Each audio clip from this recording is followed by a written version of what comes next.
Welcome to the Soul Art Podcast. This is the first episode 0 or episode -10 is what I've been telling myself, that I'm doing negative episodes to not put too much pressure on all of this. You'll get there. I'll get there. So we'll get to episode 1 eventually, but this is Can't wait. somewhere between episode -10 to -1 or 0. I don't know when this is releasing, but I'll be doing like solo 5-10 minute episodes and also conversations, and I'll be releasing them on all of your favorite platforms, probably. So joining me is my best friend of all time, Dylan McGrath. Thank you, Dylan, for being here. It's a pleasure. Good. It's a pleasure for me as well, my friend. It's like hanging out with an old friend or something. Huh? It's exactly like that. I actually think literally that's what it is. Okay, then I'm here for it. I wanted to have you on as our first guest because we've had a lot of conversations over the years about spirituality, about Christianity. We've grown up going to different churches in the Assemblies of God, but also we've gone to churches together. We've worked at churches together. We have. Oh, and we'll get into all of that. And we'll also kind of just talk about our perspective on Christianity, maybe growing up in the church, and also get into, hopefully, what we think has worked for us, what hasn't worked, and what is working for us now. Our thoughts just around God and about our Christian faith, or just around spirituality in general, as we've come into our 30s now, Been here for a while, I feel like. Yeah, we've been around the block. So I think first, like I said, we both grew up in the Assemblies of God, and I think I'll start off with a question. What was it like for you? You can get into as much detail as you want. How would you describe growing up in the Christian church in the 90s, your experience? Well, I was 100% born into it, literally into it. First home was a parsonage on church grounds, as my dad was a youth pastor and my mother was a missionary for her entire upbringing. So for me, literally born into it, around there every day of my life, living at church. So wasn't really given a choice. That was going to be my thing. It was immersion. Yeah, 100%. Yeah. So baptized at birth type of idea. So there was no getting around that. Yeah. Yeah. And do you remember like anything stand out to you as far as like what it meant to be a Christian when you were growing up at all? I don't think I knew anything other than to be a Christian. It was Christian immersion therapy, ultimately, all around you. You growing up in even schools were private schools for the first schools that I went to. All of my friends were church-going friends. That's just how it worked. Everyone I knew, everyone around me, everyone surrounding me, adults, their kids, everything under the Christian umbrella. So for me, it was immersion by birth type of idea. Yeah. So and I had a similar experience. I was my parents weren't pastors, but we grew up. I don't remember a time where I wasn't going to church. Like I have experiences like playing G.I. Joes underneath the pew, because not only did we go Sunday morning, we went Sunday night, we went Wednesday night, sometimes Saturday morning. Yeah, we were very involved. I was in the Christmas production, the Easter production, the children's choir, and I actually enjoyed the culture of being so heavily involved in people. Like I knew the same.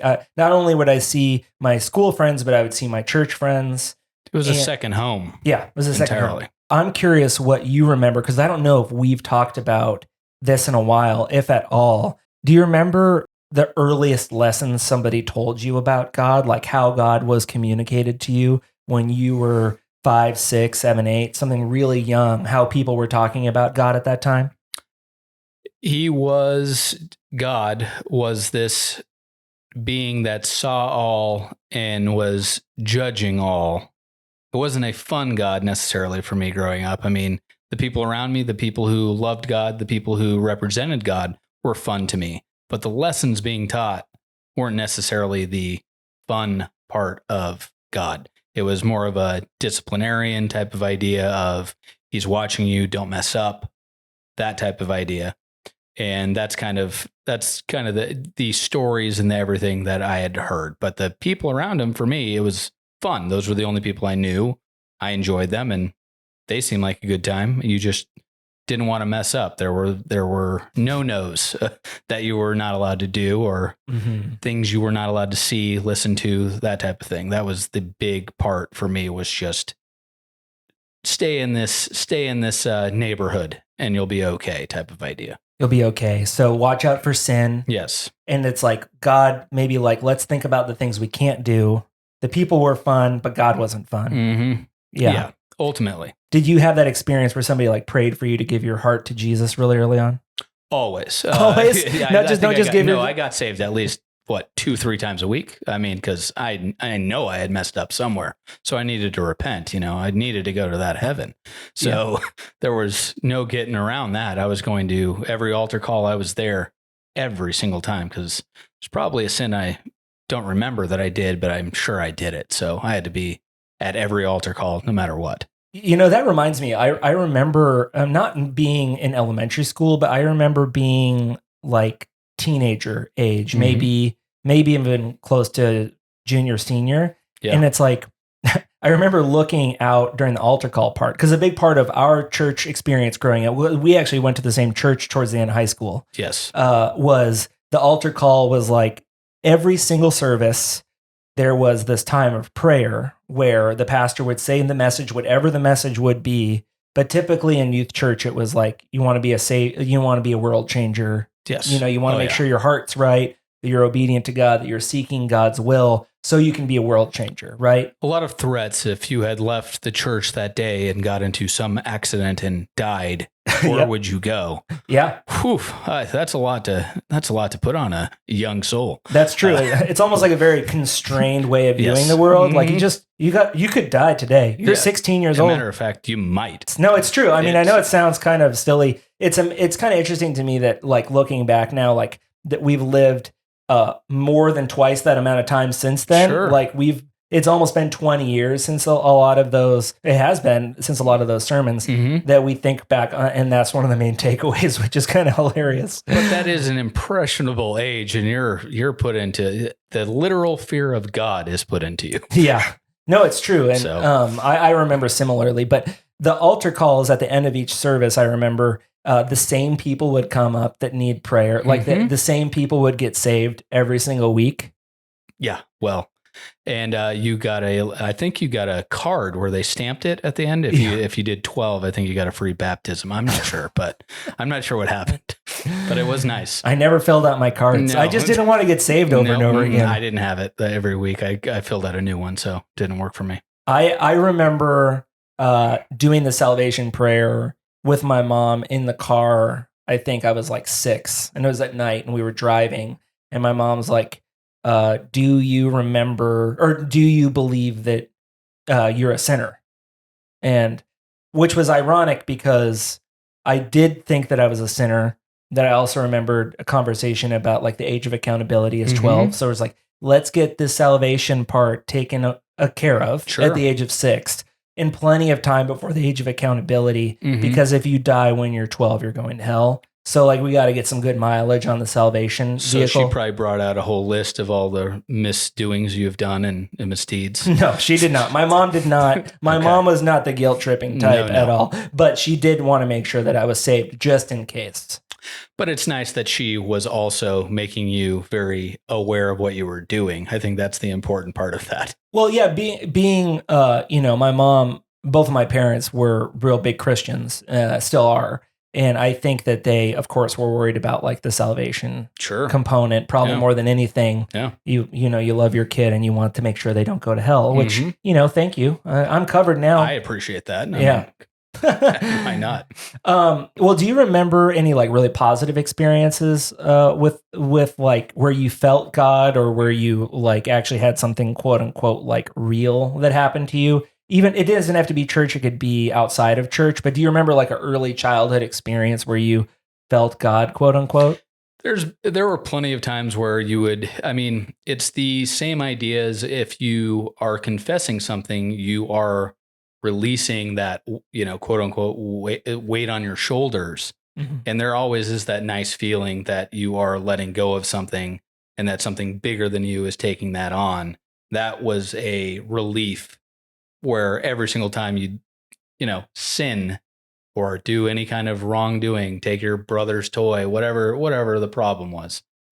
If you said your prayers at the end of the night and confessed those things, there was a weight that lifted off of your shoulders without a doubt, and you had a better time that guilt was lifted.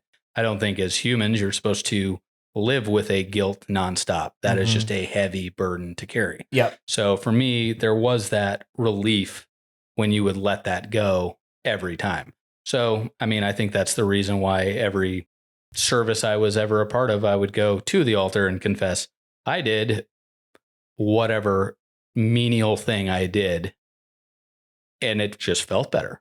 Mm. There's a reason for that, and even as a kid, you could see that something was happening. That's interesting. So, I never really worried about sinning very much or hell, really. I mean, I did. I'm not saying you're that a saint, and we know that. No. I certainly did sin, but I didn't like think about it that much. My growing up, my concern was a lot of times like the theology around Sure. God. Like, it was like, is this really the truth? Like, I was mostly concerned if it was the truth. And I figured like, oh, the sin category is kind of just going to like work itself out. But Right. It sounds like you really like maybe sin, you thought about it a lot growing up. As a child, for sure, there were really no questions at that. I mean, everyone around me, the whole atmosphere I was put into, the environment I was put into, it was literally, religion was the air that I was breathing at that point. So there were no ideas outside of that theology that were being input into me whatsoever. The music I listened to, the movies that I could watch, none of that was making me think outside of that theology. Okay. So for me, that's just what it was. It was nothing outside of that. So jumping ahead here a little bit, do you feel like you started looking at Christianity in a way that was bigger than like sin or, heaven and hell eventually? I mean, I was already involved with that as a family where everyone I was around, they dedicated their entire life to, it was more than just a religion. It was an entire lifestyle. They were living and breathing that. And that was a way of life for them. Yep. And they would say that it was the better way of living. As opposed to what? As opposed to the secular world, as we love to hear that term. Blink-182. Yeah. Don't want to listen to anything outside of that. Don't want to. It was all Christian music, Christian movies, or something along those lines. Yep. But it was very limited. The Left Behind books, big time. You don't want to be left behind. Or what was that? Adventures in Odyssey. Oh yeah, I would get down with some Adventures in Odyssey right now. That was some great voice acting. Well, let's pause and we'll listen to an episode real quick. Okay. So yeah, it was very amazing voice acting, just as I remember. It really was terrific.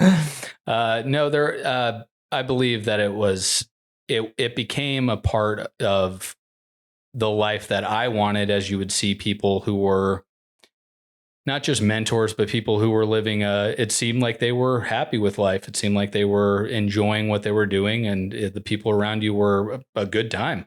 And there was nothing wrong with that way of living, and they were proclaimed Christians and going to the same church and enjoying each other's company. And that was something that, was modeled to me at a young age, because I enjoyed seeing. I didn't have an older brother. I had older peers that were a part of a youth group that my dad was leading. So everyone around me was older, and they seemed cool to me, and they were going to the same church as me. That was something that I wanted.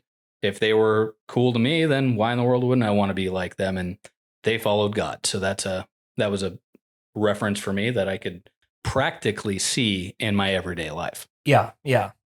So it was cool to see Christianity modeled in a way that like worked for other people. I struggled with, like I said, the theology of Christianity a lot. My experience was the church that I was at growing up, we would have these regular spirit-led services, if you will.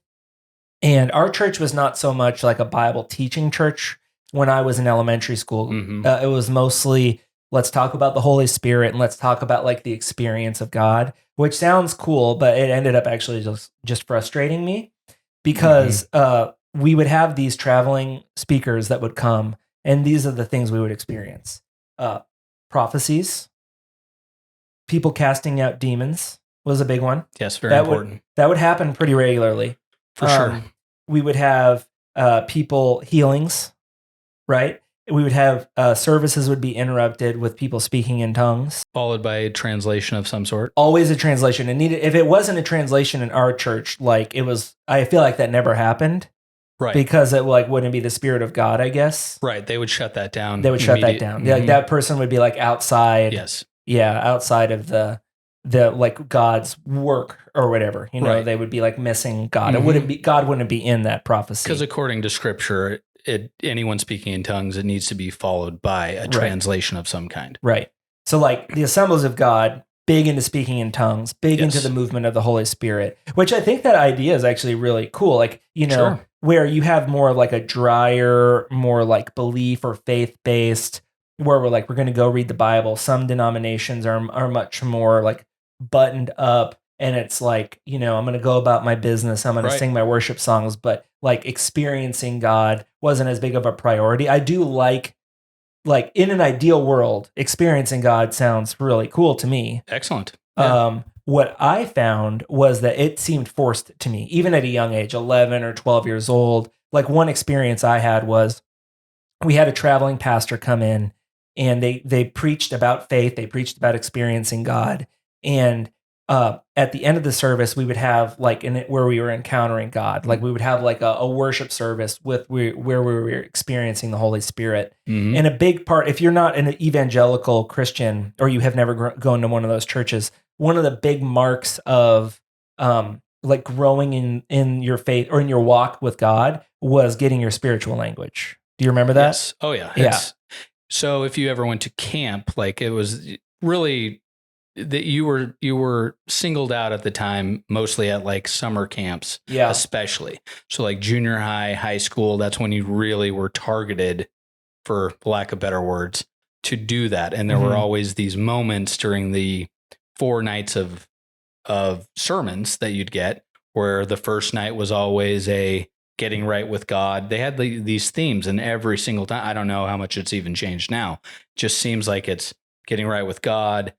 And then it was the last night, no matter what, was always getting your spiritual language. That was always very much emphasized that you needed to have that. Yep. It was the priority. It was the last night of camp. It was like the climax of camp was building up towards getting your spiritual language. And in the Assemblies of God tradition, that was kind of like a marker that like your faith had matured, I guess. I guess that was really important that it happened like at youth camp. I guess it would happen at children's camp. It was the gold star of Christianity for Pentecostals. Right, because in the Bible, like in Acts, Jesus resurrected, and then he left and he said, I'm going to leave, but my spirit's going to come down and be with you. Correct. And there was that moment in the upper room where the Spirit came down and you know, people were filled with the Spirit. So as Assemblies of God, that's a huge priority.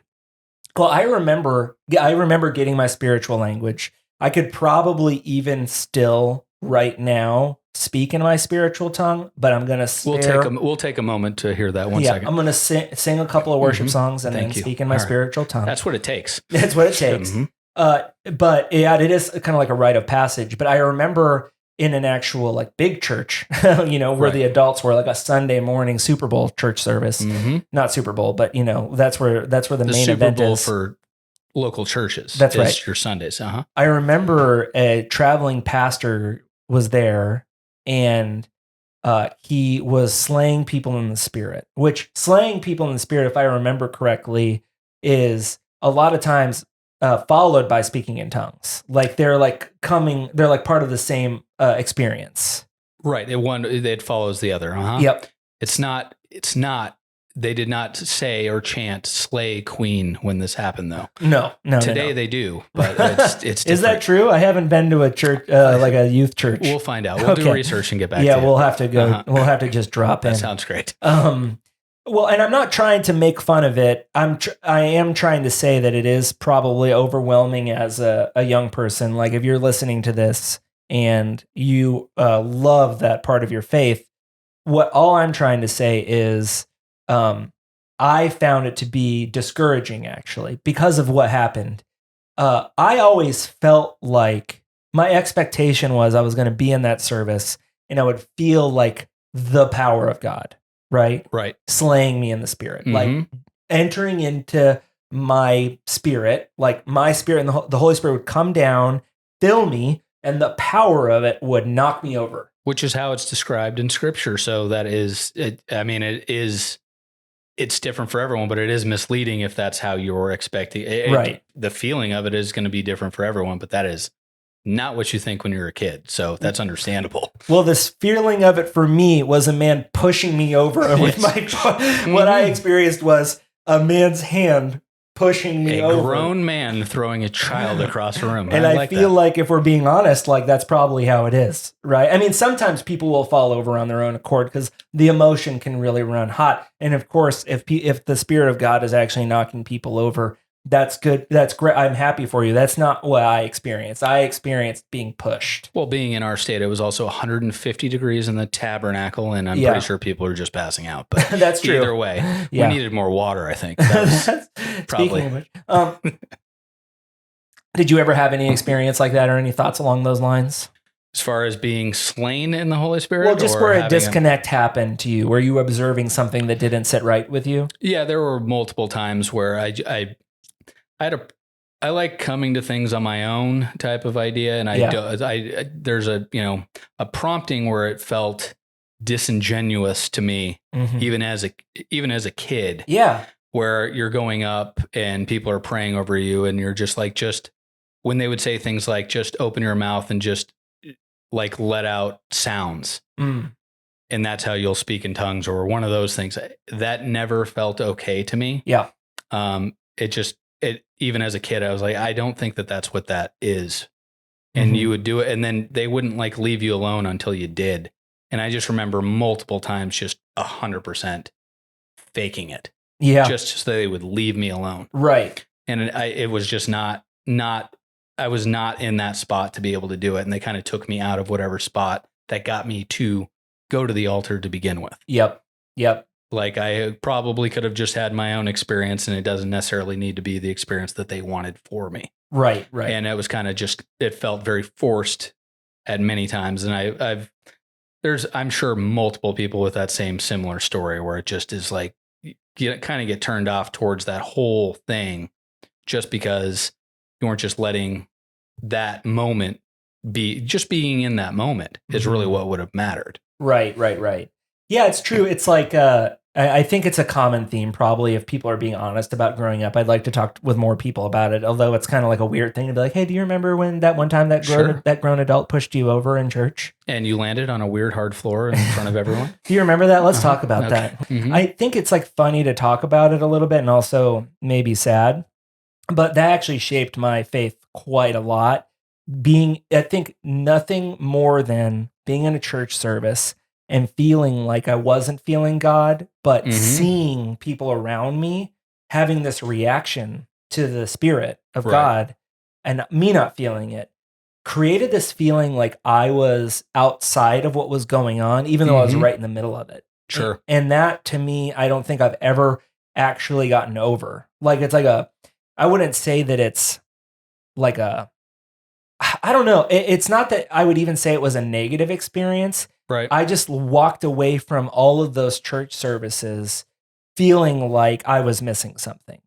And it set the tone for like the way I viewed God until this day.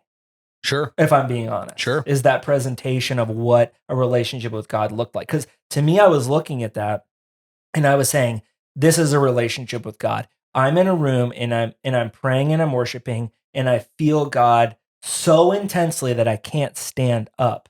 Correct. That's what I associated with God at the age of 10, 12 years old. Crazy. That's how you associated it with seeing other people have that, but you weren't experiencing it during the time? Or did you experience even a little bit of that feeling, Well, that emotion. Well, what I experienced was desire, Mm-hmm. right? Like I was there and I felt like I was giving myself 100% over to the experience of God coming down and being filled with the Spirit. Yeah. And yeah, I would feel from time to time that God was present in those moments, but more often I would feel no God and I would feel like I was missing out on something. And I think that the way it was presented, like all you had to do was want it. I Right. remember very specific. Do you want it bad enough? That kind of language. And then, okay, well, yeah, I do. Why am I not experiencing it? That created a disconnect because I won't say that I felt absolutely nothing in there. You know, when you're Sure. surrounded by 500 people that are screaming, because that's really what it is, like a Right. chorus of shouting Right. and intensity, tears, yelling, you're going to feel something because You do. there's that communal experience. And I have a lot of takeaways from that. I have a takeaway of like maybe it's the experience of all of us being together, being wanting the same thing, brings the feeling that you want. You know, maybe Sure. it's the community. But I know for sure that like what I took away was I can't manufacture an experience with God out of desire alone. Like I can't flip a switch and God come down. Right. But there's in our, I don't know, it's the same type of feeling I would say that I remember in a really intense worship service, and you just feel all the feels during that Mhm. time. And you can't describe it. It's like something is happening. Yep. Being around maybe everyone with the same type of desire or cause or whatever it might be. But then as I got older, I remember feeling something very similar when I went to a Coldplay concert Yeah. and felt the exact same thing as I did in any intense worship service I've ever felt. Let's dig into that a little bit. Do you feel like God is present in your Coldplay concert? Sure. How, like what? Like, I would say, I mean, the old thing that I remember, old pastors, even my parents saying, where it was like, where two or more are gathered in one cause, Mhm. things happen. Well, that's what happened with the Holy Spirit in the upper room. Mhm. That's what happens at a concert. You are literally in a communal spot under one. You're there to have an experience with even complete strangers. Yep. That's what happens at church services with music and whatever else. But I believe you can experience a God type of feeling in a communal thing, even if it's not a quote unquote Christian band, but you are there under one cause, communally singing together or enjoying the same type of whatever it might be. Yep. I mean, but I will say that there's a weird, maybe caveat to that where you say, all right, is it the music? Because Mhm. sometimes is it just the instrumental music that is just making you feel emotional? Yep. And there is a difference without a doubt. Mhm. But I believe that the feeling is very similar. Well, so this is something I think about a lot because I think I'm on the same page with you, but I wonder like a lot of times growing up in church, there and trust me, I'm going to make a point here. I A lot of believe you. times going up in church, you believe that God is only available to Christians doing Christian things. Like, okay, I'm a Christian. I'm going to read the Bible. I'm going to pray. I'm going to go to church. I'm going to have a worship service. But you get older, Mm-hmm. you have these experiences, and I think you start sensing God everywhere if you're paying attention. And like the question of like, is the Coldplay concert where we're all singing Yellow or whatever? It is that song specifically. Probably. I mean, Yeah. that's Um, is that is God in that moment? Because my instinct is the longer I've lived and the more I've doubted and reflected on God, my instinct is that music is from God. Like Sure. if God created everything, he created me and you and he created our minds and he created our ability to hear. Mm-hmm. Like I think music is natural to us the same way that the feeling of love is natural to us and in the feeling of joy. Like music is kind of just like an expression of humanity. Sure. in some way. I think maybe you could say that. Yeah. And like, as long as you're not singing something that's sort of like divisive or intended to sort of like bring out the ego, like, Right. I love rap, but a lot of rap is about how successful you are than another. I'm Correct. sorry, I sound so old right now, but That rap stuff. those dang rap songs. No, but there's some music that is kind of like uplifting the self above others, self-glorifying. Yeah. And uplifting, like, what I would consider to be non-unifying themes. Correct. But if you're singing about something about life or about beauty or about things that do, like just say creation, about creative or love-based things, isn't God in that? Justin, are you about to just bring up the Beatles again? Because I feel like I wasn't, but do you have a thought you want to share? Yeah, because I'm pretty sure that that's exactly kind of the themes that they brought in, and it's why it's one of the most popular bands ever. It's why for my favorite band. They're my favorite band as well. What? Yes, I know. Surprise! Did we just become best friends? But it is that theme on a regular basis. It's that unity, and you can say it's spiritual because it is, right. But with that unity, there is a spirituality that unites people. Yep. And it is not necessarily like I don't think of it in their own world. Whatever, you can separate the art from the artist or whatever you want to do. Yep. But it's not as self-glorifying as it seems like it's unifying a cause or people, whatever it might be. And that is the same type of feeling that you get in these worship services or whatever it might be, to tie it all back. But yeah. Yeah. Okay. We're on the same page there. I think that that's something that actually was like one of the most freeing realizations for me is that you can have these experiences with God many places, right? Doing many things, as long as it's a creative act. Yeah. God can be in it. And man, I think we kind of like jumped ahead of a lot of realizations and everything if we're thinking biographically here. But like, that is such a freeing concept for me. Absolutely. God is in Coldplay and the Beatles. That's the takeaway? That's the takeaway. All right, we're going to jot that down. Write that down. So you went through a period of you were an intern at a church. You went to Bible school. You went to a university that was a Christian university. What were you pursuing in that stage of your life? Like because you were a teenager and an early adult, what got you excited about God as you sort of like got to that age of high school, college, when you were starting out on your own? I think it was kind of multi-layered for me because I grew up in it. It's what I've known. And even when it was, a lot of mentors of mine or, people I sought out to get advice from, they would say, especially after, I grew up with it. So as my dad, my mom, and then when my dad died, it was a matter of like, I still always felt like that was what I was supposed to do. But these mentors in my life they would make sure by saying things like, it's all you've ever grown up with. Do you know anything on the outside? Are you sure this is what you want? Or is it all that you've known? And that's just the only path that seems feasible for you. And so for me, it was exploring that. And it just seemed like that was still something that I couldn't escape regardless. And maybe it was all that I've ever known, but it was still important to me, important enough to pursue.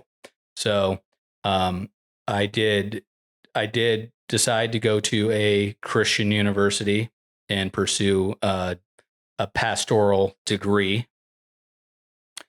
And it went that whole route because that is how I felt like it was just kind of in me to do so somehow. Yep. Maybe that's part of it being growing up with it. Maybe it's part of being an oldest. Maybe, there's all sorts of things that could be a part of it, but it did make sense to me. And I still wanted to ride that wave till it was done type of idea.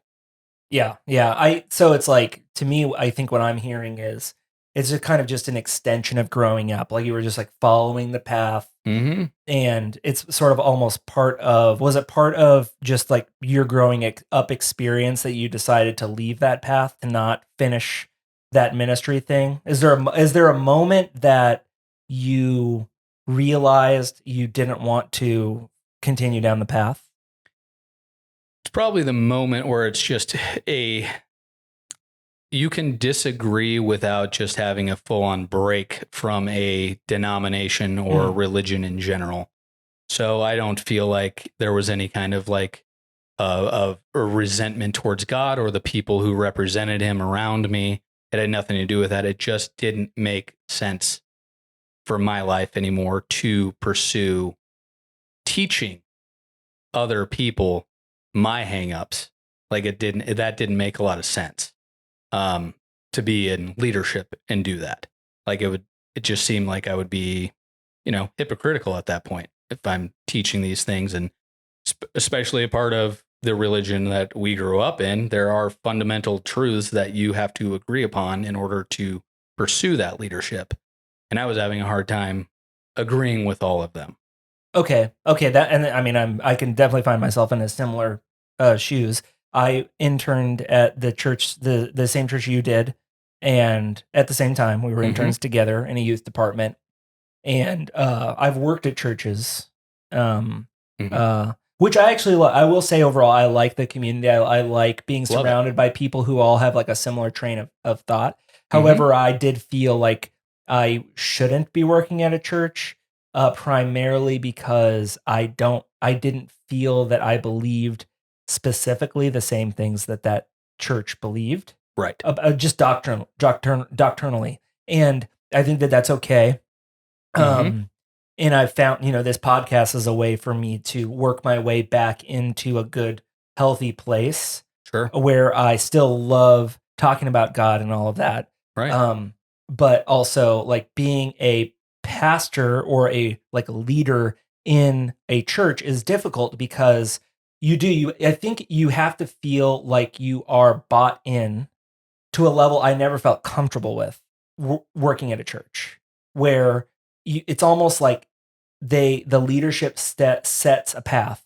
It could just be beyond a church. It could be a school system. It could be a denomination. It could just be like a social agreement that this is the path, the direction we're all headed in, Right. like the larger evangelical movement or whatever. And it's like, if you're in it and you're not 100% aligned, it kind of makes you feel a little weird, a little off. It does. And if you're being honest, you're like, I kind of feel like a jerk for being in this because maybe I don't agree and I feel like I have a conflict here. Right. That's what you felt? I don't want to misrepresent the other leaders in that, specific organization. Yep. Just because of my hang up on something, but ultimately I would be representing them. And, if that just didn't seem fair to myself or leadership in that organization, because you're submitting yourself to that umbrella of leadership. And I think you need to be on at least a, same chapter.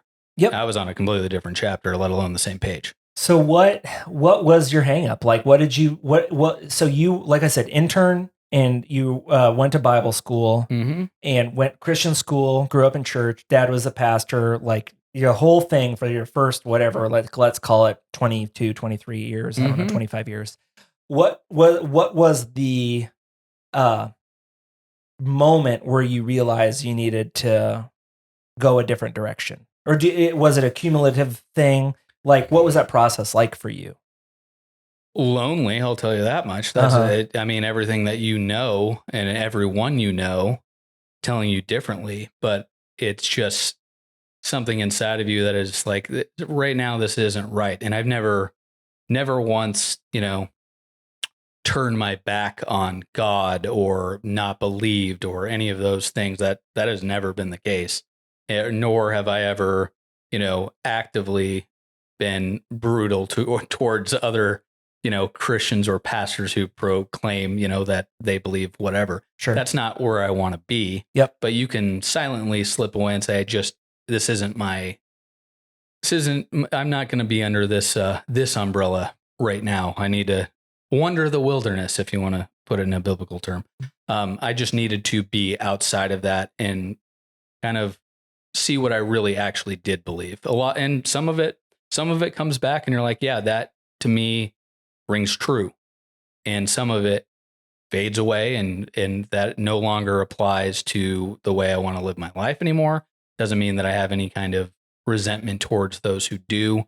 But I think ultimately hanging on to something, hanging on to a organization in which you are really having a hard time with, leads towards those resentments that I did not feel is healthy towards anyone. So what was it though? Like, what was the resentment? What was the disconnect from the Assemblies of God or the churches you were going to? Ultimately, I think you were not it was just not an open world for you to be able to question things. Mm-hmm. Questioning things was a no-go. It was, you need to pray more or whatever the token things are that you always hear about, where it's like, okay, this just isn't ringing true in my life anymore. All these things that are, I was told, or it doesn't necessarily mean it was even Bible based. It just means that the leadership is telling you one thing. It's just not adding up in my life at all. Doesn't apply to me. And so when that happens, you are forced to question those things, and stepping away is probably the most reasonable or logical choice to do so, and then regroup and see where you land at the end of that. Yeah, I can identify with that. I think for me, there was a lot of things that just didn't make sense to me about the faith of, I guess you could say, fundamental Christianity or evangelical Christianity. Now I would say I'm more of a progressive Christian. Sure. Where I feel like I can hold things a little bit more loose, a little bit more loosely. But I similarly felt like it wasn't that I couldn't ask questions. It's that I felt like if I did ask questions, people would just be like crickets. Yeah. Like it wouldn't really be met with anything productive. Right. I would maybe get like a packaged answer. People would maybe respond with, this is just what I think, right? I can't know somebody's heart, or I can't really I just know that when the experience I had was, if I asked a question like, a good example would be about people who were not Christians going to hell. Like I struggle with the concept of hell. Like it has never set well with me believing that somebody was just going to go to hell. Right. I know it's in the Bible. Like I know that the word hell is in the Bible, but I think there's a lot of interpretations out there for the reasons why people so strongly believe that non-Christians go to hell. Right. That's something that doesn't intuitively make sense to me, right? And it has never made sense to me. And when I would ask that question to my peers, I never felt like that it was even remotely appropriate. Right. It would just be kind of people would respond with, well, the Bible says this. And it's like, what was funny is, I'm not so sure they actually even read that in the Bible. There probably wasn't even a verse associated with it. They're repeating something they had heard before. It was just a canned answer. Yeah. And so like asking those questions, because one thing that I think is really important, if we're being honest with ourselves, if you like have doubt, or if you are a person that tends to question just like what people say, like if your faith requires a little bit of flexibility and playing around, I think that you need to feel comfortable asking questions, and you need to find a place where people are going to be open and willing to have those conversations with you. And that's why I think that I want to do this podcast. Is I want to be able to just say intuitively, I don't think hell makes sense. Sure. And you need to be able to work through that, because even if, like, let's say in your life, you have all different kinds of pendulum swings as far as ideas go. Maybe you don't believe in hell when you're 25. You do believe in hell when you're 45. Like I've also been told that, like, you really, from other people who are a little bit older, maybe as you get older, you really want to believe in like heaven and hell because you want to see the people that have died. Sure. You know what I mean? You really want to be like reunited with people. It's a peace of mind. It's a peace of mind. But like right now, it doesn't make sense to me. And I want my faith to like have a component where I intuitively believe that it makes sense. And Right. for me, hell is a doctrine and it's in the Bible. But I feel there's zero evidence for hell. Like as far as I live my life. Like if God is loving and he created all of us, why is it that let's say 65% of all human beings alive right now are going to go to hell, eternal damnation, right? Like that is something that's a big hang up for me. And if I think we're being honest, it's a hang up for many people. Right. Do you have, was it any particular thought that made you say, oh, I can't be a part of this? Or was it just like the general, like a general disconnect with the Christian faith? I think it was just the absolutes were a problem for me when you're living your life. Everyone has different experiences as you've experienced things that just don't add up to the doctrine or whatever the dogma of things that you've been taught. And your experiences are not aligning with exactly the way that it is told to you that it's supposed to be. Or you're supposed to react this way when this happens. I can't do that exactly the way that is. That's not how I am. And I don't think everyone is the same. It's not how it works. So experiencing certain things will always interrupt. Like you can have this specific path for your life, which I believe I thought I had at a certain age, and I'm running on this path.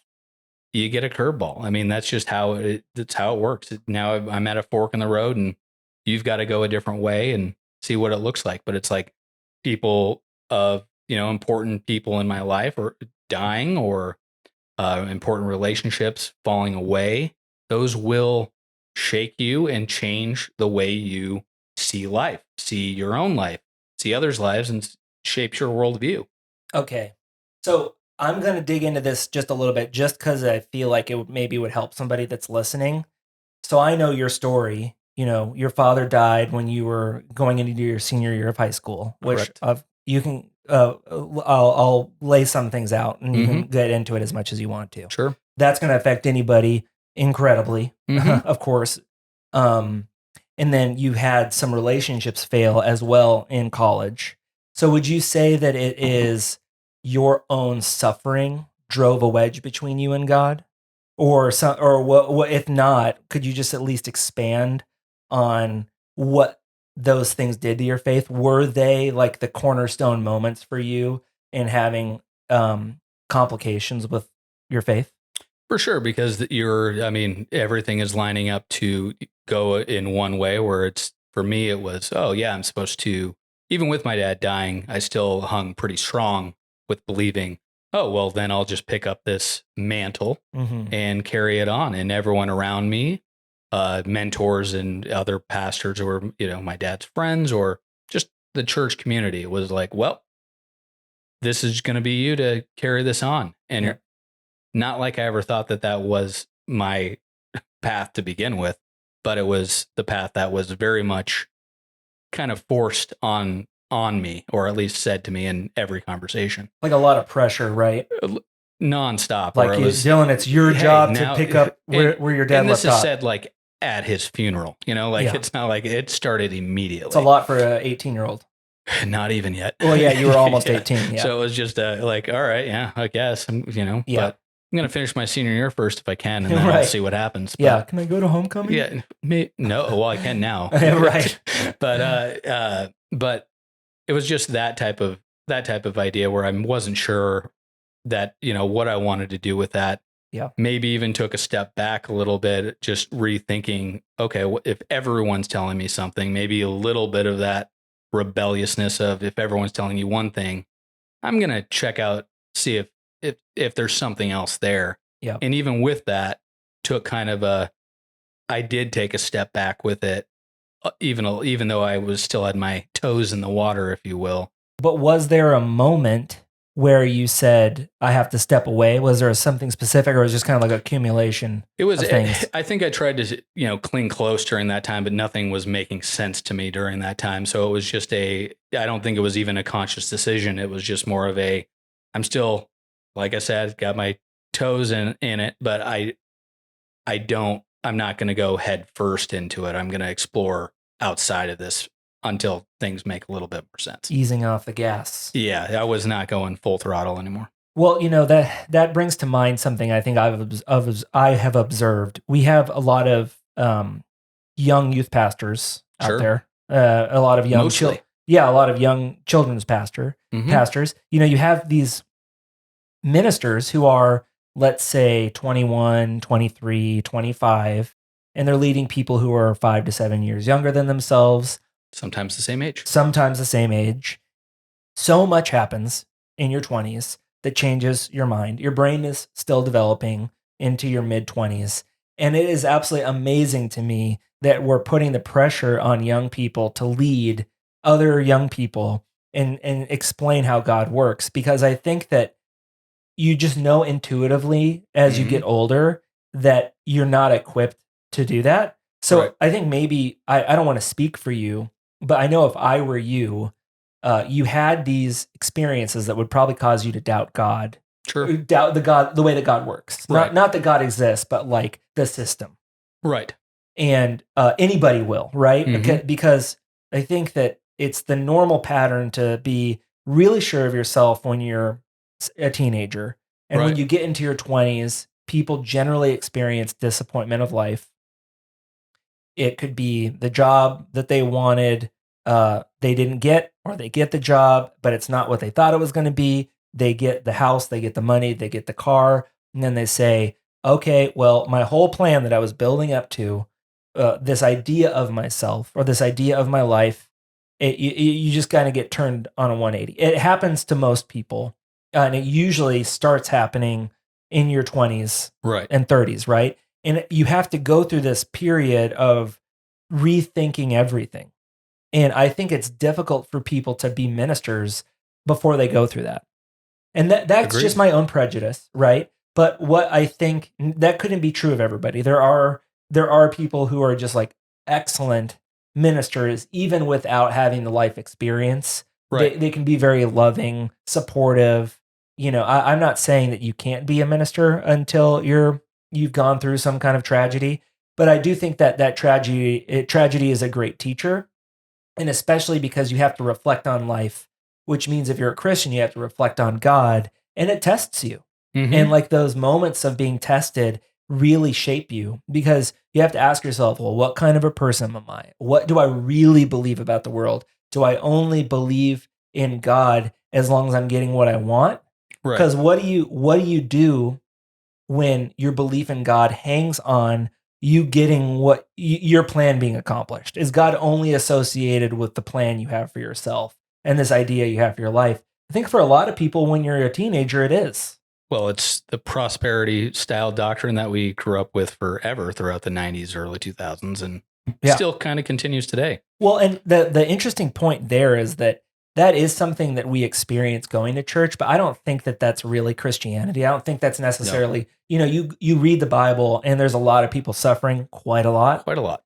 And I don't think anywhere in the Bible you see like, hey, you're going to be safe from suffering, right? No. There's a lot of suffering in the Bible. Yet I think it's just kind of the era we grew up in, Right. which I think maybe probably still exists. Like, not to name names, but there are some really big mega churches that still kind of ride the wave of prosperity doctrine. Mhm. But I remember growing up hearing about God's favor and just how silly that was. Like, if you believe in God, if you are obedient, God will fulfill the desires of your heart. He will lift you up. He will give you favor. He's Santa Claus. It's 100% true. And that was, of course, extremely damaging, I think, to a lot of our generation growing up because we actually had to find out for ourselves that wasn't true. I think you experienced really challenging loss Sure. earlier than, I don't know, not all, but than most probably. And that's going to cause you to confront, well, what you really think about God. pretty intensely. Right. But everybody goes through it. Sure. But you had to experience it in your early 20s. Someone's got to be first to some of the things. And a lot of my friends weren't necessarily in the same spot that I was in, but they eventually did have similar experiences. And you know what? You can look at it in hindsight now and be grateful that you did experience that, because you were able to help, certain people during a more difficult time, things that I wish I would have heard during that time.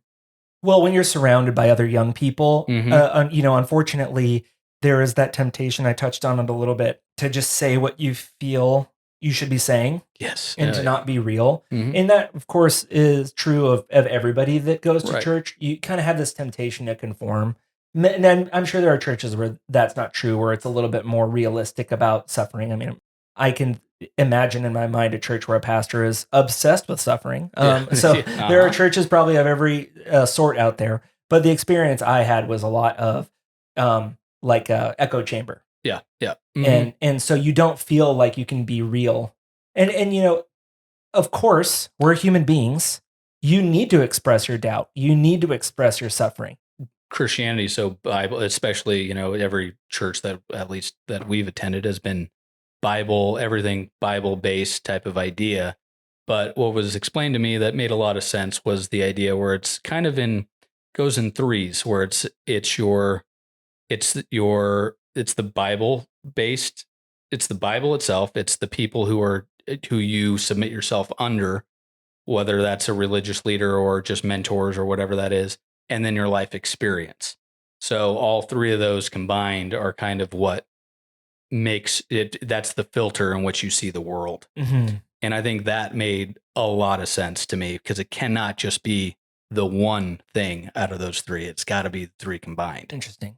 And to me, that helped me kind of just grasp a little bit more of the life experience part of what, okay, I can see, I know I'm feeling it this way right now, but my feelings don't necessarily explain these two other things. And so it's a little bit more grounding, I think, for me. I see. Yeah, I like that. I think that makes sense. Mm-hmm.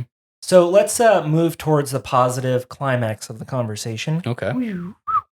Above the clouds. Mm-hmm. I don't know what that means. But so where are you now? Like, how do you feel God now? I would say it's different now, because it's almost feels like a little hiatus from, it's almost more self exploration type of idea, where I go to the communities in which I choose, and not just, okay, I'm going to go to this church specifically, which I still am not going to say that that's the correct thing to do. I'm saying it's where I'm at right now. Because I do believe that there is a benefit to being a part of a community church. But for myself, it's been either, submitting myself to it's a great time in the world with podcasts and specific leaders that you can submit to. They don't have to be someone you have to know personally. Mm-hmm. You can there's a pro and a con for picking and choosing who, that type of thing. But I believe that I'm in a pursuit of of not just knowledge, but like somebody who's experiencing things that were similar to me, who have already blazed that trail and will help me navigate a little bit, kind of trying to learn from other people's experiences, as opposed to, I don't need to be the one who is always experiencing them first. That's just idiocy if you need to do it that way. There are other people who have navigated things that you can learn from. How do you specifically think about God now? I don't doubt the existence of God whatsoever, never have, just because of my own life experiences and things around me. You've experienced God. For sure. Yep. There's no question, Yep. People can always try to put doubt in your mind, but those experiences are my experiences. Yep. And there is nothing that'll ever shake that part of my faith whatsoever. Yep. Just because, I mean, it's what you've seen. It's not just what you were told. Sure. So your feelings are valid, and I would like to continue that relationship, whatever that means. For me personally, I don't know, but I'm open to whatever happens with that, and I will continue to pursue it till My dying breath. I don't know if I've always thought that I would call myself a Christian, primarily because of my issue with hell. Sure. But I like not wanting to go there. Yes. Yeah. Well, I mean, I don't really believe Yeah. I believe I'm of zero threat of going to hell. Yeah.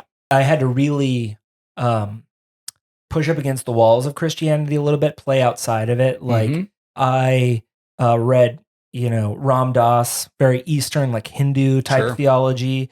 I read some Buddhist meditation books. I went more like just like general spirituality for a while, where like meditation and walks and solitude, pursuing peace, being present in the moment were all really key areas I would focus on. And that was just because I had these mental hangups about Christianity that I couldn't get over. And I think I needed a little bit of space where I don't want to worry about it. Because my tendency even was to go to a church and hear a pastor talk about God or about Christianity or about the Bible. And I would read my own books. Like I would read Rob Bell or Timothy Keller. Like I would N.T. Wright. Like a lot of the books that Rob Bell recommended in his cited sources in Love Wins or whatever. Right. And I would be like, you and I are not on the same page. I don't agree with you. I have a really hard time going to this church.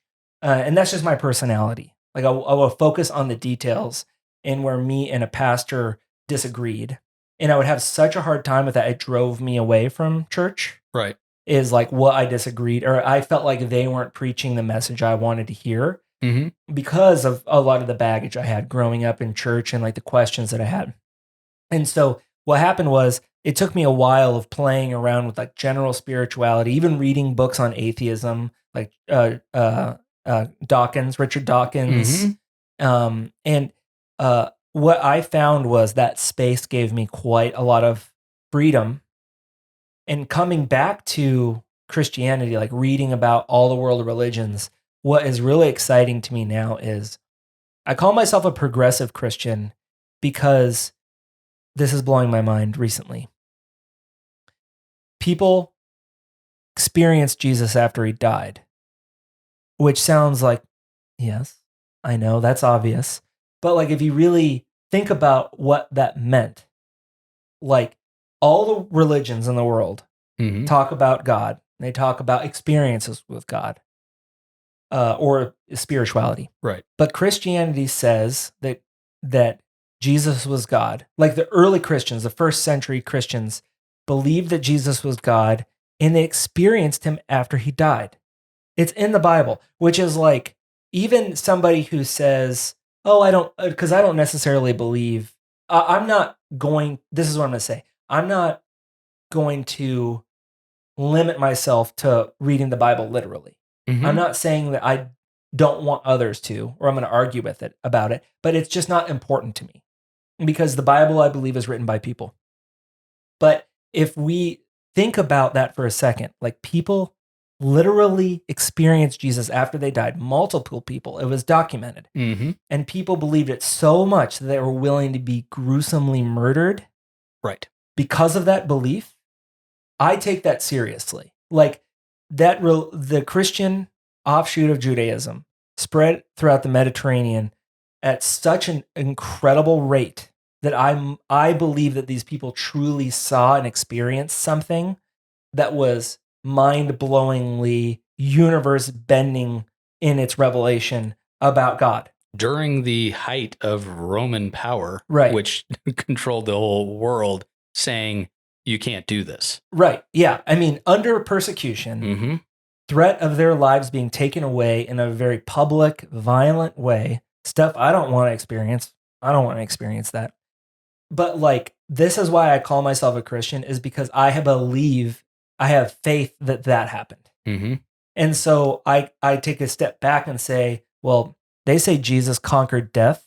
I'm not worried about hell. Like, did Jesus save me from hell? I'm not worried about it right now. Right. And that's where I am. But like, I've kind of gone for a full circle recently where I think like, whoa, like I've heard about this for 36 years, and it kind of just becomes words after a while. But it's like, okay, I can get on board that Jesus conquered death. Sure. Because here we have kind of evidence that belief caused a spiritual revolution that has launched 1 billion people associating themselves with the category of Christianity. I got to believe there's power in that. I guess why I bring that up is what's cool to me is even though I'm 36 and I've done a lot of doubting, I've done a lot of flirting with other ways of viewing the world. I call myself a Christian because I believe that right there is like the single most amazing thing I've read Mm-hmm. is that one man, God, if you take the Bible at its word, conquered death and appeared to people after dying. Pretty mind blowing. It still blows my mind. And I've only actually been back in this like thinking along these lines for maybe a couple of months. Super, super cool. And that's sort of where I have landed myself. So have you experienced any recent just feelings of God? Have you experienced God? Have you had any positive movement towards the God direction in a specific way? It's sometimes I think in the times when you're not really experiencing it, but you are still pursuing it, that really tells me all I need to know about how real I know it to be, at least in my life, where it's those moments where you're not actually feeling anything, experiencing anything at that moment. Matter of fact, some of it is the exact opposite of what you'd want to be feeling, or, struggles or whatever it might be. And you still cling to that one thing.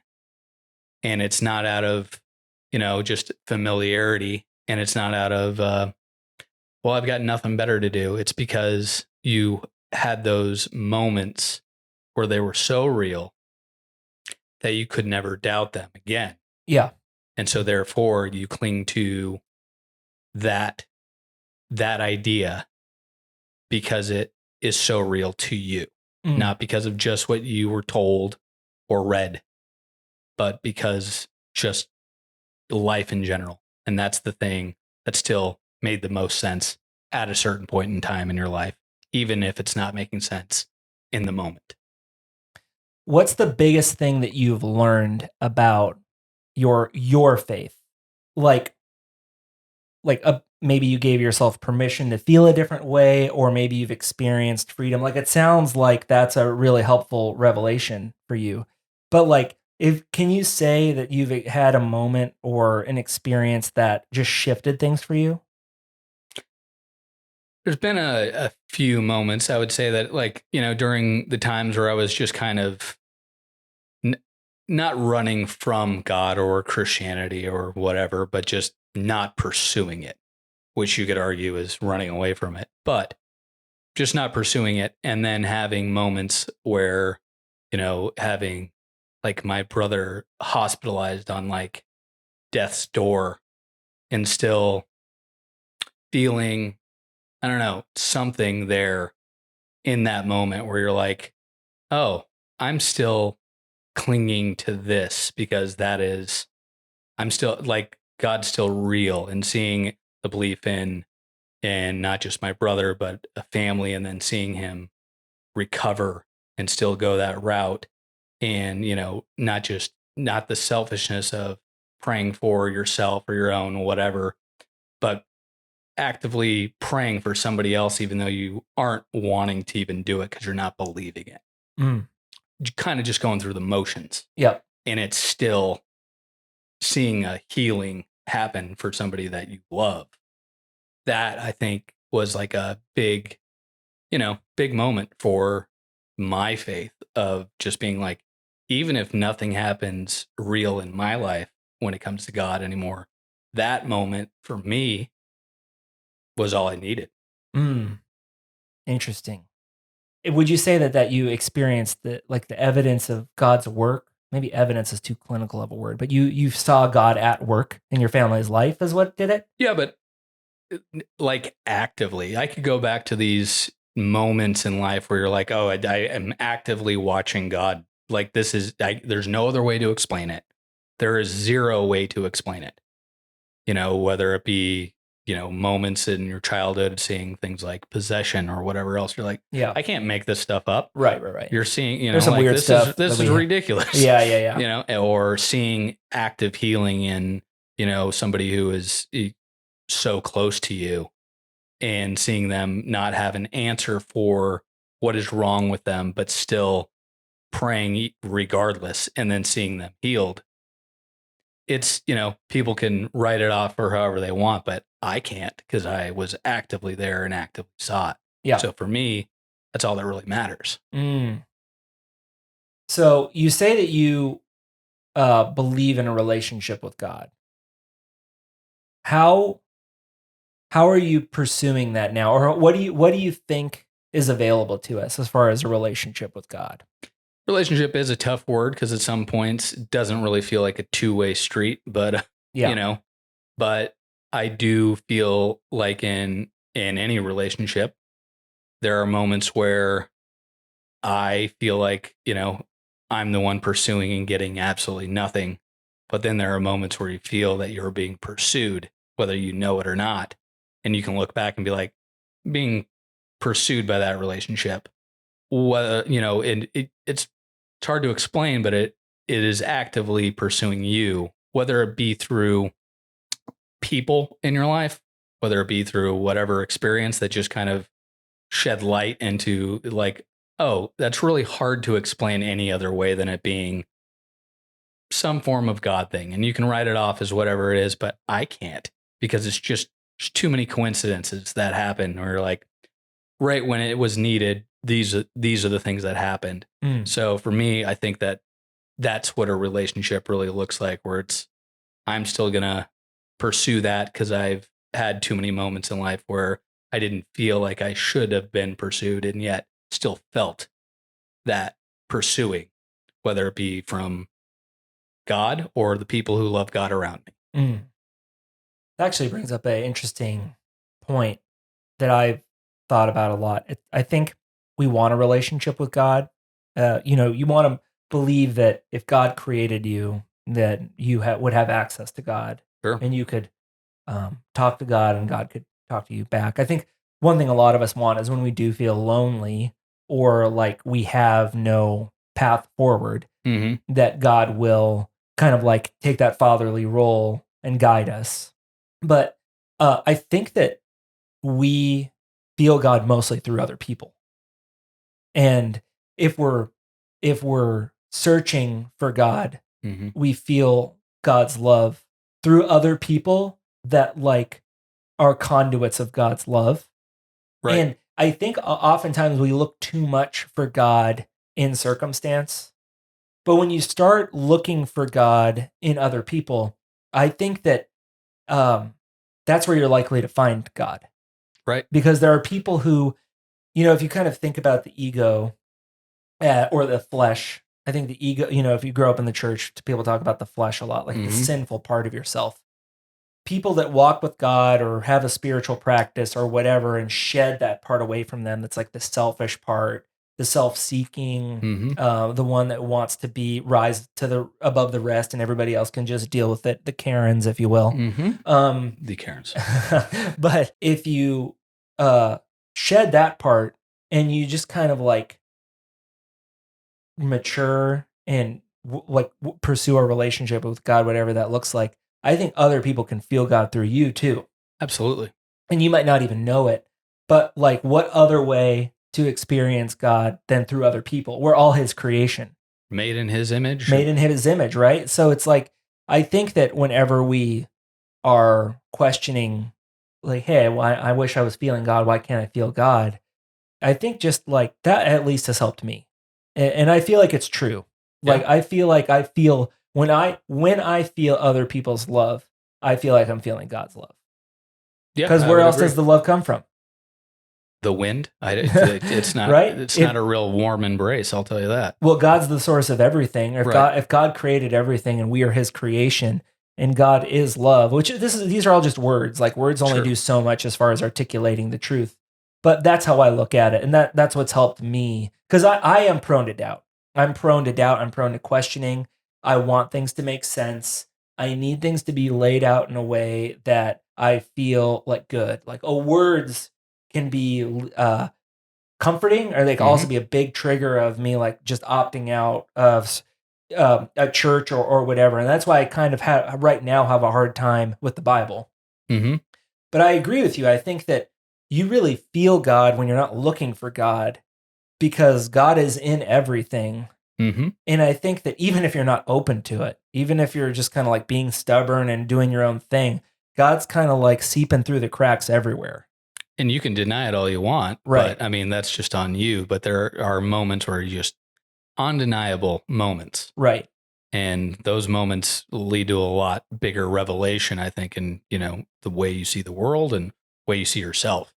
And that's why I actually think it's really important to be patient with ourselves and to be patient with others. Because if you're like a Bible believing Christian, you don't really, doubt's not really a big problem. You might look at somebody else who's like not going to church or whatever, and you might be able to say like, they're on a slippery slope. On a slippery slope. But the truth is that God calls us to himself. Mm-hmm. I believe God is always at work.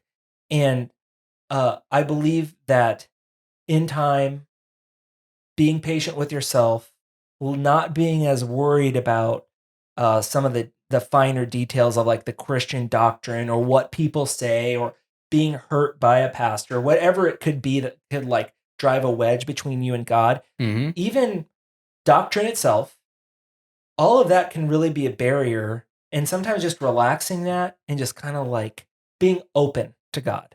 All you have to do is be open is the key, I think, to like being okay. Mm-hmm. Because if you're closed off, then bitterness comes in, and then you can run the risk of like really running from God, or really not letting being experiencing God at all. If you're right. You can be actively closed off to God. For sure. And where you won't, God could be at work and you don't even notice it.